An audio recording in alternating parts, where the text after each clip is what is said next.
Let's talk about our no negative talk flow policy and what that means. In order for Discovery to be a phenomenal place for children to learn and grow, it's got to be a great place to work. And that's why we have to have a no negative talk flow policy. So it's simply that, no negative talk flow. If you don't have anything nice to say, guess what? Don't say anything at all. Or go to a supervisor.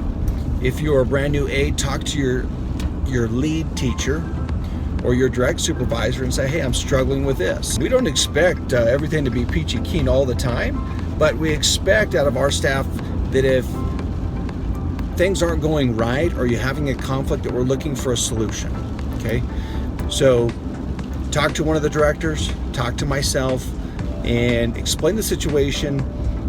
Let us help give you some suggestions so you can go back to that individual if there's a conflict or a difference of opinion, and we want to allow you first to go try to resolve whatever the situation is.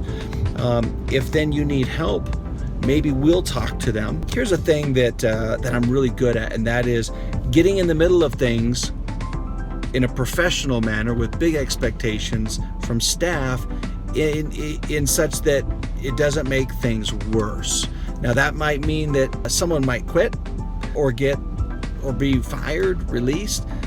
However, that could be a good thing for the classroom or the center sometimes. 99% of the time, if you're looking for help and we're going to jump in to convene, talk to somebody, that know that that's going to be a productive meeting. People aren't going to be threatened with their jobs, things like that. This is all to try to help some cohesiveness come together. The other option is that maybe we bring them and you in to the office and we just have a conversation together. None of these are meant to be confrontational. They're meant to, hey, let's get our issues on the table and talk about them and try to figure out was there a misunderstanding and how we communicate. Here's the thing. Think about it as a married couple or a boyfriend-girlfriend scenario. When you have a bit of a blow-up, if you are able to sit down at the table and talk about it and work things out, you always come out stronger.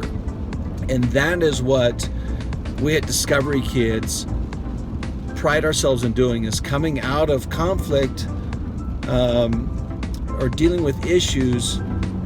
When they're done, we're stronger, we're a better team. We've got to lead by example. If you're complaining all the time about other people, you're going down a wrong road. That won't last forever, because once we catch wind that you're a negative Nancy, we've got to deal with that. So please, please, please come to work smiling, smile throughout the day, put on your best hat, because ultimately the kids deserve it. And that's what we're in the business of doing, is caring for these kids. So if you've got the right attitude and you lead by example and you address conflict with the idea of, well, how are we going to get through this? Don't throw your hands up. Look for guidance, suggestions. Where there's a will, there's a way. We can help you create a great work environment in your classroom.